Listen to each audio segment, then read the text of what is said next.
So samahan niyo ako magsarap ng kape. Siyempre, bago tayo magsangad, kailangan natin magpalit ng damit. So ipapakita ko sa inyo yung aking pamalit. So meron tayong hairnet, apron, damit, and shoe cover. Yan, yung mga kailangan natin. At tayo magpapalit na. So, paano? Gagamitan ko lang ang magic na pag-edit. So, ito, hairnet, apron, damit, and shoe cover. So, syempre, ano ba? Ito na yan. Okay.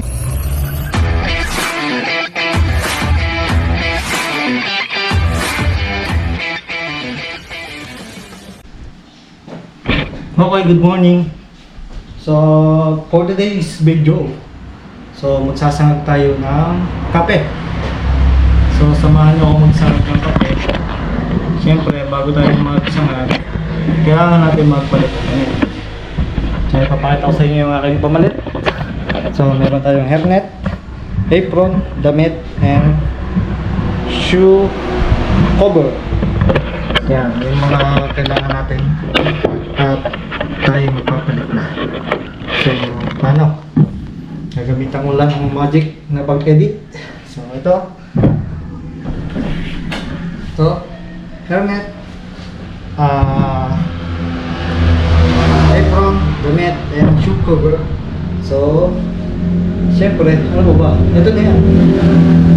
Okay. So, yun. Ito lang ating outfit. Hairnet, apron, damit, and shoe cover. Yan yung outfit natin ngayon. So, tara. So, magpipreheat muna ako. Okay, so yun, nakapag-pa-apoy na ako ng aming sangagan. So, preheat na siya. Antayin ko lang siya mag-80 para hulugan ko siya ng kape dito. Kasi dyan ihuhulog yung beans. Mamaya pag nag-80 na yan. Kasi 39 pa lang. Kailangan kasi 80. Kailangan natin mag-preheat kasi matanggal yung bacteria sa loob. Kasi bakal yan, stainless. Kailangan i-preheat. So, ang required na preheat sa amin ay 80. So, kaya may salamin dyan. Ang purpose niyan ay para yung apoy hindi ko na silipin pa ilalim. So, titingin nila ako. Kasi di ba salamin nagre-reflect. So, dito ko na sisilipin kung may apoy. Para hindi na ako dudungaw o ganun. Kasi baka yung apoy lumabas tumawa sa akin mukha. Ayan, mamaya na lang. Naglilinis.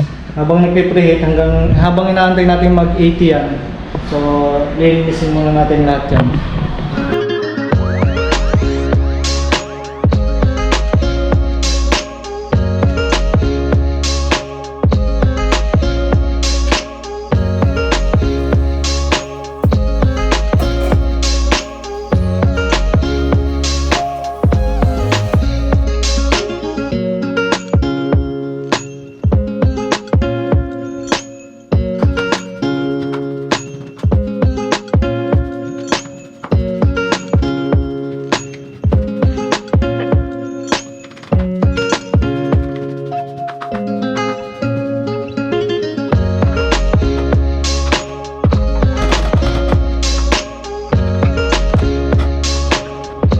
So yun,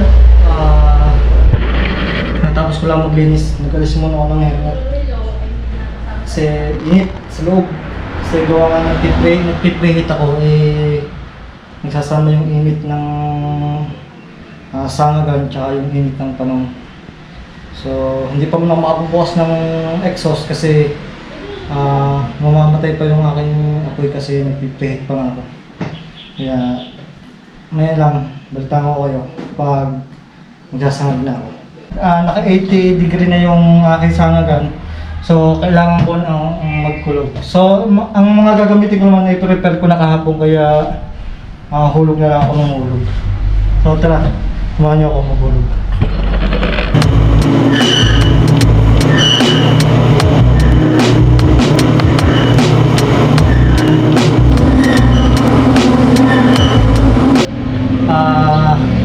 Ihulog ko na yung kape.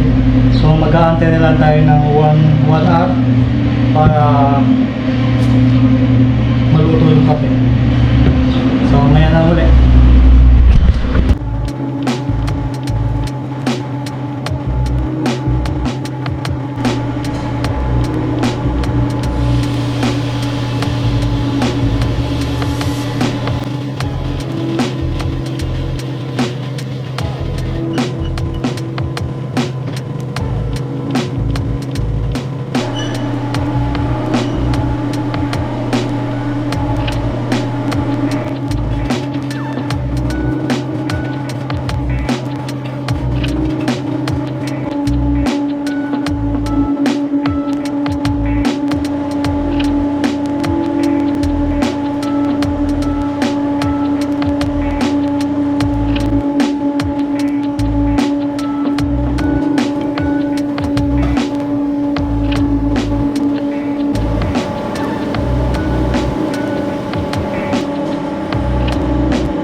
Okay, so yun, update.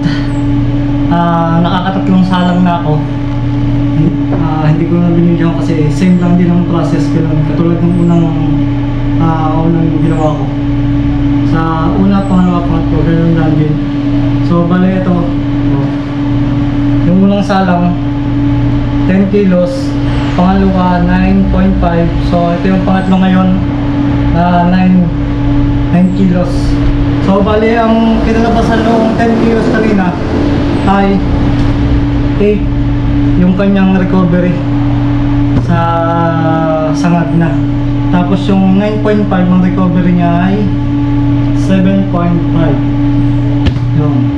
So, ako siyang paunti. So, siguro ito sa 9 kilos, magiging ko na lang ito. 7 o 6.5, mga ganun. Bali, update na lang ulit mamaya. Okay, so yun. Katatapos ko lang magsangag. Naka-5 salang ako. Natapos ko na. So, yun. So, kung ano yung ginawa natin nung bago mag-umpisa, naglinis. So, pagkatapos natin yung magsangag, maglilinis ulit tayo. Ito yung kalat ko. Kasi yung blower dyan nalabas yung kanyang silver screen. Tapos ito, yun, daming tarsik. So, bali ang malilinis lang dito, itong labas, itong cooling bag. Kasi yung pinakaloob, yung loob, hindi muna natin malinis. So, baka bukas pa kasi mainit pa. So, tara, tayo na maglinis.